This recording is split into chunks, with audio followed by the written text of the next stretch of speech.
지금 윤석열 검찰에서 대표적인 추미애 저승사자가 있습니다. 바로 한동훈 검사장입니다. 3번이나 좌천돼서 지금은 충북 진천 법무연수원 본원으로 쫓겨갔습니다. 추미애 장관이 온 뒤 3차례의 좌천 인사. 그런데 그것으로도 모자랐는지 추미애 장관의 법무부가 이 한동훈 검사장에 대해서 출퇴근 같은 거를 갖다가 따지면서 감찰에 나선 것으로 알려졌습니다. 조선일보의 단독 보도입니다. 자, 중앙일보 사설은 감정에 휘둘리는 추미애가 장관직을 계속할 수 있나 하고 비판했습니다. 정말 추미애 장관 자신의 감정을 절제할 줄 모르는 것 같습니다. 그만큼 한동훈 검사장은 추미애의 저승사자 같습니다. 최근 추미애 장관이 국정감사장에서 했던 발언을 정면으로 한동훈 검사장이 받아쳤습니다. 이 말을 듣고 추미애 장관은 상당히 충격을 받았던 것 같습니다. 그랬을까요? 자, 추미애 장관, 한동훈 검사장을 이 용인에 있는 법무연수원 분원에서 충북 진천에 있는 법무연수원 본원으로 쫓아냈습니다.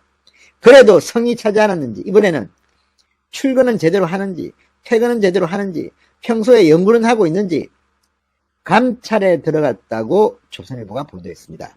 자, 이게 사실이라면 정말 속 좁은, 정말 뭐라고 표현해야 될까요?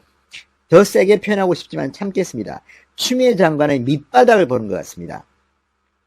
자, 이 한동훈 검사장의 존재 자체로 지금 KBS, 청와대, 이성윤 서울중앙지검장, 추미애 법무부 장관 전부 다 망신을 당하고 있습니다.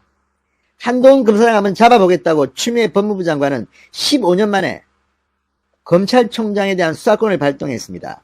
한동훈 검사장이 채널A 전 기자 이동재와 짜고 검언유착 사건을 일으켰다. 강요미수 의혹 사건을 이성윤을 시켜서 수사를 했지만 공소장에, 이동재 전 기자의 공소장에 한동훈과 공모했다는 단어조차 쓰지 못했습니다.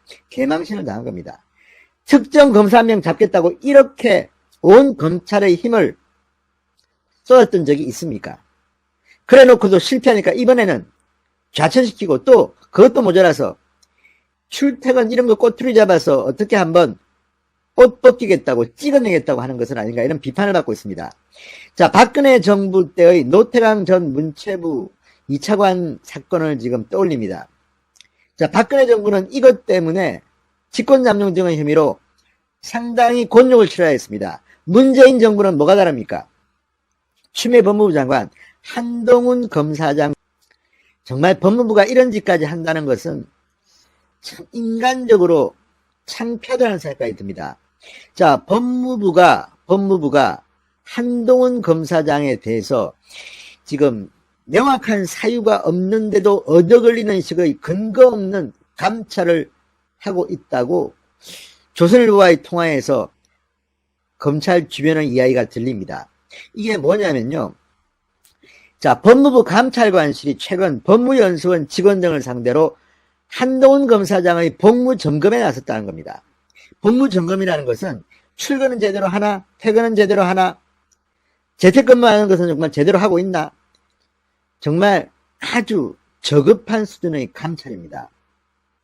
특정한 사람을 찍어서 합니다. 자, 과거에 진해원 대구지검 검사, 지금은 서울동부지검으로 부부장으로 영전되어 온 진해원 검사의 경우를 봅시다. 정치적 중립성을 지키도록 검찰청법에 되어 있지만 이 진해원 검사는 박원순 서울시장 성추행 의혹과 관련해서 내가 박원순을 성추행했다, 뭐 이런 식의 2차 가해를 하는 그런 글을 올려서 여성 변호사들이 감찰을 요구했습니다. 자, 이런 사람에 대한 감찰은 제대로 하지 않으면서 애꿎은 한동훈, 미운털 박힌 한동훈에 대해서 이렇게 출퇴근 감찰까지 하는 겁니까? 정말 조선일보 보도가 사실이라면 추미애 법무부 장관은 장관을 해서는 안 될 사람 같습니다. 이거는 사적인 보복, 치졸한 복수 이런 단어들이 나오고 있습니다. 자, 이 조선일보에 따르면 이 한동훈에 대한 감찰은 한 검사장이 충북 진천 법무연수원 본원으로 근무지를 옮긴 14일 이후부터 이루어지고 있다고 합니다. 지난 1월 추미애 장관의 검찰 대학살 인사 때 대검 반부패 강력부장에서 부산 보검차장으로 이 좌천이 됩니다. 유배당합니다. 부산 고검차장으로 유배당한 뒤 지난 6월에는 이 직무 배제를 당하고 법무연수원 용인 분원으로 전보 조치됐다가 14일부터는 출근지가 서울에서 더 멀리 떨어져 있는 충북 진천으로 옮겼습니다. 자, 법무부 감찰관실은 한 검사장이 법무연수원 용인 분원에 있을 때 출퇴근을 제대로 했는지, 출근 후 연구 업무를 제대로 했는지 등을 확인했다고 합니다. 참으로 치졸하지 않습니까? 이게 뭐 하는 짓입니까? 코로나 바이러스 방역 권고 사항에 따라 정상적으로 재택근무를 한 것에 대해서도 문제가 없었는지 확인한 것으로 알려졌다고 조선일보는 보도합니다. 한 검찰 관계자는 대놓고 좌천 인사를 하더니 이제는 꼬투리를 잡기를 한다. 박근혜 정부 때 노태강 전 문체부 2차관 찍어내기 감찰과 무엇이 다르냐 이렇게 말했습니다. 자, 추미애 장관은 지난 12일 국정감사에서 채널A 수사와 관련해서 한동훈에 대해서 이렇게 말했습니다. 한동훈 검사장이 자신의 비밀번호를 안 알려주고 협조 안 하고 어떻게 수사를 하겠나? 그러자 한동훈 검사장은 추미애 장관의 발언을 맞받아쳤습니다. 추미애 장관이 전가의 보도처럼 강조했던 피의 사실 공표 금지 원칙이나 공보 준칙이 왜 이 사건에서는 깡그리 무시되고 있는지 의문이다. 국감 정인으로 채택하면 출석하겠다. 추미애 장관 심기를 거스리는 발언을 계속한 겁니다. 조선일보의 인터뷰에서 한 말입니다. 자, 추미애 장관, 조국 전 장관 사태도 그렇고 피의 사실 공표를 못하게 합니다. 추미애 아들 수사가 어떻게 되는지 제대로 알려주지도 않고 했습니다. 그런데 추미애 장관은 이런 것들을 그렇게 강조해놓고도 한동훈 검사장과 관련해서는 피사실을 막 공표합니다. 그리고 증거가 차고 넘친다는 등 이런 말을 장관이 해도 되는 겁니까? 이런 거 다 잡아 넣어야 될 그런 범죄 혐의로 생각될 수도 있습니다. 자, 법무부는 감찰 관련 사안에 대해서는 확인이 어렵다. 이렇게 조선일보에 말했다고 합니다. 한 검사장은 이에 대해 감찰 관련 연락을 받은 것은 없다. 설마 그렇게까지 치졸하게 하겠느냐 이렇게 말했습니다. 그런데 조선일보 보도를 보면 그렇게까지 치졸하게 하고 있는 것 같습니다. 자, 추미애 장관 지금 중앙일보 사설에 대해서 중앙일보에 대한 모욕적인 발언, 언론으로 남을 수 있나, 없애겠다는 겁니까? 이런 발언으로 지금 무리를 빚고 있습니다. 감정을 컨트롤할 수 없는 사람같이 느껴집니다. 이번에 만약 정말 한동훈 검사장에 대해서 이렇게 출퇴근 체크까지 하면서 주변에 물어보면서 감찰해서 찍어낸다면 이것은 문재인 정권의 몰락을 가져올 수도 있는 그런 하나의 사단이 되지 않을까 이런 생각을 해봅니다.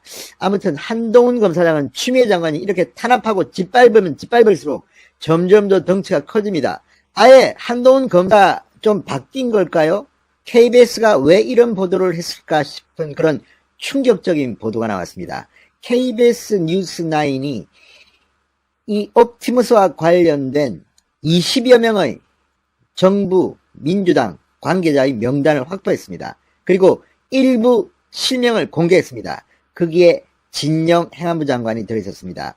민주당의 기재위 소속 의원 한 명도 옵티머스 상품을 1억 원 구입한 것으로 드러났습니다. 이것 말고도 전파진흥은 왜 한국 마사회, 이 농어촌공사, 한국전력 같은 곳에서도 구체적으로 얼마를 옵티머스에 투자했는지 다가 밝혔습니다. 자, KBS 이 충격적 보도가 나오고 문재인 대통령도 상당히 충격을 받은 모양입니다. 문재인 대통령 뒤늦게 이틀 만에 청와대가 이 검찰 수사에 협조하라고 이야기한 지 이틀 만에 또 옵티머스와 관련해서 입을 열었습니다. KBS 뉴스9이 보도한 바로 이 공공기관들 여기에 대해서 검찰 수사와 별도로 상황 파악을 지시했습니다. 이와 동시에 검찰은 이 전파진흥원 등등을 일제히 압수수색했습니다. 자, 지금 이 사건은 상당히 커지고 있고 이 문건에 나온 실명 거론된 인물들 실제로 옵티머스와 관련된 정황들이 속속 드러나고 있습니다. 이런 것들을 KBS가 앞장서 보도한 것도 눈여겨볼 대목입니다. 뒤에서 지금 무슨 일이 벌어지고 있는 걸까요? 내부적으로 권력 암투가 있는 것은 아닌가 이런 추측을 하는 분들도 있습니다. 그런 만큼 KBS 뉴스9의 결정적 한방 지금 문재인 대통령과 청와대 그리고 민주당이 들썩이고 있습니다. 충격적인 보도를 했습니다. 진영 행안부 장관이 옵티머스 자산 운영에 일가가 5억 원을 투자한 사실이 드러났습니다. 파장이 지금 일고 있습니다. 진영 장관 본인 이름으로 1억, 배우자, 자녀 이름으로 2억씩 5억 원을 투자했습니다. 자, 진영 장관이 여기 투자한 것은 뭐 결정적인 믿을 만한 뭔가가 있지 않았겠습니까? 그리고 기재위 소속 국회의원, 민주당 의원이 1억 원을 또 투자했다는 것도 드러났습니다. 이런 것들을 보면 진영 장관과 이 민주당 의원 직무 상관 이해 충돌은 없는지 이거 앞으로 파헤치면 재밌는 일이 벌어질 것 같습니다. 이것 말고도 KBS는 충격적인 내용들을 보도했습니다. 자, KBS 뉴스9은 이 옵티머스 김재현 대표가 금감원 조사를 받던 지난 5월 작성했던 펀드 하자 치유 문건에 적시된 사실로 언론 취재 결과 이게 밝혀졌답니다. 사실로 밝혀졌답니다. 그러면서 치유 문건을 거짓이라고 주장해온 정부 여당 아주 난감해졌습니다. KBS가 정부 여당이 이 문건 뭐 말도 안 된다, 신빙성이 없다, 추미애 장관도 국회에서 그렇게 발언했습니다. 검찰로부터 이 문건은 신빙성이 없는 거로 보고받았다는 식으로 이야기했습니다. 그러나 KBS 취재 결과 이 문건 내용이 사실로 확인되고 있다는 취재의 보도를 한 겁니다. KBS가 정권을 향해서 비판 보도를 한 것을 오랜만에 보는 것 같습니다. 그런데 그 취재 내용이 상당히 치밀하고 충격적입니다. 자, 뉴스9에 따르면 KBS는 이 김재현 대표가 정부 여당 관계자들이 펀드 수익자로 일부 참여돼 있다. 그러니까 일부가 펀드 계약을 했다. 권력형 비리로 호도될 우려가 있다. 이런 내용이 적시된 펀드 하자 치유 문건 속 전체 명단을 확보했다고 보도했습니다. 그리고 이 말 정부 여당 관계자들이 펀드 수익자로 참여돼 있다고 했는데 그 명단이 공개되고 있는 겁니다. 진영 장관 일가가 5억 원을 투자했습니다.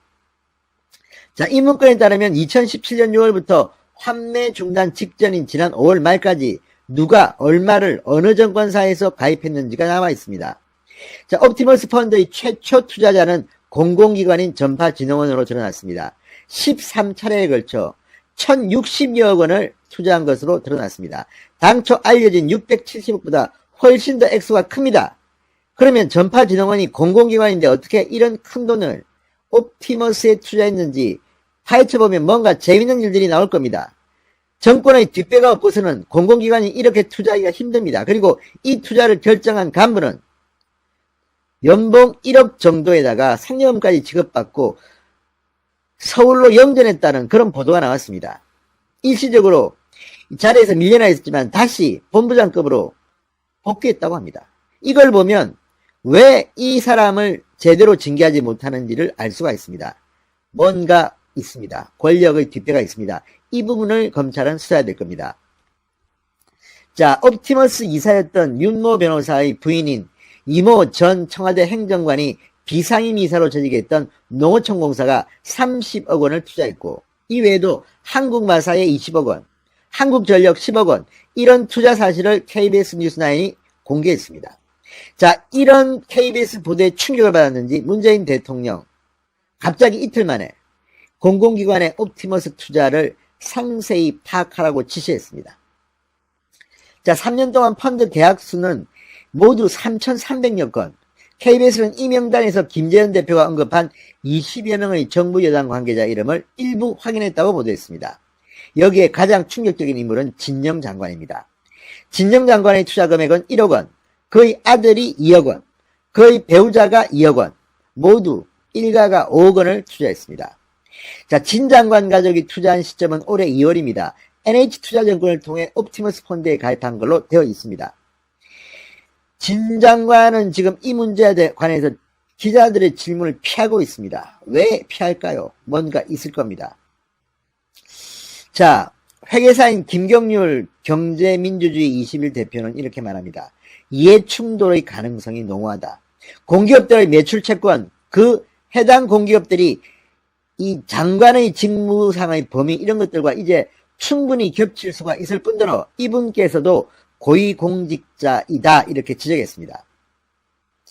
자, 진 장관은 취재진이 전화를 해도 집으로 찾아가도 침묵으로 일관하고 있다고 보도했습니다. 행안부 대변인은 이렇게 말했습니다. 평소 거래하던 금융기관 직원의 권유로 가입하게 됐다. 본인도 손실이 커 피해자라고 주장했습니다. 그런데 이 말을 곧이곧대로 믿기 힘든 이유가 이렇게 큰 돈을 선뜻 이런 옵티머스 자산운용의 펀드에 넣는다? 뭔가 믿을 만한 구석이 없었다면 이렇게 투자를 했겠습니까? 피해자라고? 이 말을 국민들이 믿겠습니까? 아무튼 이 문제는 앞으로 상당히 타장이 클 것으로 보입니다. 자, 이 수익자 명단에는 진영 장관뿐 아니라 더불어민주당 기재위 소속 국회의원 이름도 있었습니다. 지난해 초 옵티머스에 1억을 투자했다가 환매를 통해 투자금 등을 돌려받았다고 합니다. 해당 의원은 증권사를 통해 투자했다. 그게 옵티머스였는지는 몰랐다고 주장하지만 이런 해명이 맞겠습니까? 게다가 기재위 소속입니다. 자, 어쨌든 충격적인 KBS 보도에 지금 청와대 문재인 대통령도 격노한 것으로는 보입니다. 문 대통령이 오늘 한국방송통신전파진흥원, 한국전력 등 일부 공공기관이 권력형 비리게이트로 번지고 있는 옵티머스 자산운용 펀드에 투자했다는 KBS 보도와 관련해서 철저한 진상 파악을 지시했습니다. 문재인 대통령은 오늘 청와대 내부회의에서 검찰 수사와 별도로 공공기관의 해당 펀드 투자 경위를 철저히 살펴보라고 밝혔다. 이렇게 강민석 청와대 대변인이 브리핑했습니다. 자, 어쨌든 지금 옵티머스는 청와대 내무 민정수석실 산하의 행정관과 수사관, 파견 나온 수사관 등이 공공연하게 개입됐다는 의혹들이 이미 불거져 있습니다. 그런데도 검찰은 4개월 동안 뭐 했습니까? 피해자 신분으로 전환도 하지 않고 그냥 방치하고 있었습니다. 뒤늦게 수사를 시작했습니다. 윤석열 총장이 우겨서 그나마 5명의 검사가 증언됐습니다. 거의 특별수사 본부처럼 움직일 것 같습니다. 과연 문재인 정권의 핵심의 권력기관이라고 하면 검찰, 경찰, 국정원, 국세청, 감사원 이런 곳을 일컫습니다. 그런데 이 5 권력기관을 총괄하는 업무를 담당하는 곳이 바로 청와대 민정수석실입니다. 물론 우리나라 최대 권력기관은 대통령 자신이지요. 민정수석은 대통령과 5대 권력기관을 연결하는 역할도 합니다. 형식적으로는 민정수석 위에 대통령 비서실장, 청와대 안보실장, 정책실장 이런 자리가 있다고는 하지만 이들이 민정수석을 터치할 수는 없습니다. 사실상 민정수석 위에는 오로지 대통령만 있다고 보면 됩니다. 따라서 민정수석은 청와대에서 넘버 2라고 불릴 때도 있습니다. 날아가던 새도 떨어뜨리는 자리가 바로 민정수석실입니다. 어제 문화일보는 이런 기획기사를 실었습니다. 펀드 비리 의혹으로 엮인 이 공동체 정권, 사냥개 검찰로 수사 차단. 과거에는 권력 비리라고 하면 의뢰 대기업에서 돈을 뜯어내거나 아니면 토건 비리라고 해서 대규모 택지를 조성하면서 비자금을 함께 조성하는 경우가 있었습니다. 그러나 이제는 금융자본 비리로 발전돼 왔고 그 핵심이 사모펀드 비리라는 것입니다.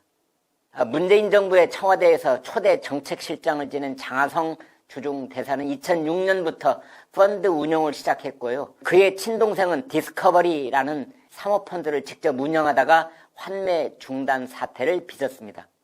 청와대에서 가장 유명했던 사모펀드 연루자는 다들 아시는 것처럼 조국 전 민정수석입니다. 첫 민정수석이 된 조국 씨는 사모펀드를 통한 주가 조작, 무자본 M&A, 횡령 이런 의혹을 사든 끝에 자본시장법, 금융실명법, 공직자윤리법 위반 혐의를 받고 작년 10월 법무장관 자리에서 35일 만에 물러나고 말았습니다. 보통 국민들에겐 다소 생소했던 사모펀드라는 말이 초등학생도 다 아는 내용이 된 것은 오로지 조국 씨와 청와대 민정수석실 때문이었습니다. 그러던 것이 올해 2020년 라임 사태와 옵티머스 사태를 계기로 사모펀드는 대한민국의 금융권 암흑세계를 들여다보는 키워드가 됐으며 사모펀드는 익명으로 하는 불투명 투자 활동 그리고 회사의 자금 횡령을 돕는 가림막 역할을 한다는 게 드러났으며, 이런 구린내 진동하는 사모펀드에는 청와대 민정수석실이 숱하게 연루돼 있다는 게 드러나고 있는 것입니다. 옵티머스 펀드 사기범 일당 중에는 윤석호 이사가 있고, 그의 아내인 이진아 변호사는 작년 10월부터 올해 6월까지 청와대 민정수석실 행정관으로 근무했습니다. 국민의힘 조혜진 의원이 확보한 자료에 따르면 옵티머스 관련 1조 원 자금을 주무른 남녀 3쌍이 모두 부부인 것으로 밝혀졌는데, 옵티머스 사건과 관련한 법인 등기부 등본 일체를 확인한 결과 김재현 대표의 아내, 그리고 윤석호 이사의 아내인 이진아 전 청와대 민정실 행정관 등이 무려 35곳에 중복해서 이름을 올린 것으로 드러났다고 합니다. 우리의 궁금증은 핵심적이고 간단합니다. 이진아 민정실 행정관, 알고 보니 옵티머스 사건 핵심 인물로 밝혀진 이 사람이 청와대 민정수석실에서 어떤 일을 했는가 하는 점입니다. 왜냐하면 옵티머스 일당이 사기 행각을 이어갈 때 가장 큰 걸림돌은 검찰 수사 혹은 금감원 조사입니다. 그런데 검찰 수사와 금감원 조사를 가장 잘 파악할 수 있고 무마까지 할 수 있는 곳이 바로 청와대 민정수석실입니다. 이 행정관은 도대체 무슨 일을 했습니까? 이진아 행정관, 이 사람은 2012년 11월 당시 대선에 출마했던 문재인 후보를 공개 지지했던 장본인입니다. 그것을 계기로 여권 인사들과 인연을 맺기 시작한 것으로 알려졌습니다. 강기정 전 청와대 정무수석, 이종걸 전 민주당 의원, 김현 전 의원 등이 기소된 국정원 댓글 관련 사건에는 이광철 청와대 민정비서관과 함께 변호인단으로 참여했습니다. 또 2015년 문재인 대통령이 당 대표였던 새정치민주연합의 당무감사위원을 지냈습니다. 당시 위원장이 김조원 전 민정수석이었습니다. 이런 인연으로 청와대에서 김조원 민정수석, 이광철 민정비서관 밑에서 일하게 됐던 셈입니다. 그렇다면 문 대통령은 이번 사태가 터졌던 지난 봄에 김조원 민정수석을 시켜서 자체 조사를 했어야 합니다. 지난 8월에 교체된 후임 김종호 민정수석에게도 추후 조사 지시가 이어졌어야 합니다. 자신을 지지했던 젊은 여성 변호사가 민정수석실에 들어와 남편과 함께 초대형 펀드 사기라고 하는 권력형 비리에 분탕질을 쳤다면, 그래서 대통령 자신까지도 엄청난 배신감을 느낀다면 이제라도 철저하게 조사해서 국민들에게 밝혀야 옳습니다. 그게 정상적인 대통령이 해야 할 일입니다. 이진아 전 행정관은 청와대에 들어가기 2달 전인 작년 8월에는 언론 인터뷰에서 검증을 이유로 조국 후보자에 대한 사생활 침해가 이루어지고 있다며 조 전 장관을 적극 옹호한 적도 있습니다. 한 법조인은 이 전 행정관이 민정비서관실에 근무하면서 금감원 등 금융당국의 동향을 실시간으로 옵티머스에 전달한 것 아니냐는 의심이 든다, 이렇게 말했습니다. 오늘 국민일보는 작년 2월 25일부터 검찰 수사관 출신인 A씨가 청와대 민정비서관실 행정요원으로 파견 근무했다가 올 7월 24일 검찰 복귀 직후 사퇴했다고 보도했습니다. 이 옵티머스 수사 개시 한 달 뒤인 시점입니다. 이 사람은 이진아 행정관과 같은 사무실을 썼다고 합니다. 김재현 옵티머스 대표가 청와대 로비 창구로 A씨를 쓰려고 했다고 합니다. 청와대 민정수석실이 옵티머스 일당의 빨대 역할을 한 것처럼 보입니다. 라임 펀드 사건에서도 청와대 민정수석실은 등장합니다. 라임의 실소유주인 김봉현 씨가 지인과 문자를 주고받으며 이렇게 말했다고 합니다. 내가 일 처리할 때 경비 아끼는 사람이던가 금감원이고 민정실이고 다 내 사람이라고 했다는 것입니다. 펀드 사기범의 과장이 다소 있었다고는 해도 전혀 근거 없이 이런 말을 하지는 않았을 것입니다. 경비를 아끼지 않았다고 하니 내 사람으로 만들기 위해 상당한 뇌물을 갖다 줬다는 뜻으로도 들립니다. 금감원 출신 청와대 행정관도 경제수석실에서 근무하면서 김봉현 씨에게 수천만 원 뇌물을 받은 혐의로 이미 구속돼 있습니다. 청와대 민정수석실, 이곳은 날아가는 새도 떨어뜨릴 수 있는 최고 권력기관이라고 말씀드렸습니다. 그러나 단순하게 말하면 대통령의 비서관들이 있는 곳입니다. 따라서 이곳에서 풍겨나오는 갖은 비리의 악취가 진동하고 있다면 그 총체적 책임자는 대통령입니다. 청와대 비서들의 범죄 행위가 드러나면 형사적 처벌은 본인이 받는다고 해도 그 정치적, 도의적 책임은 대통령에게 있는 것입니다. 그런데 왜 대통령은 검찰을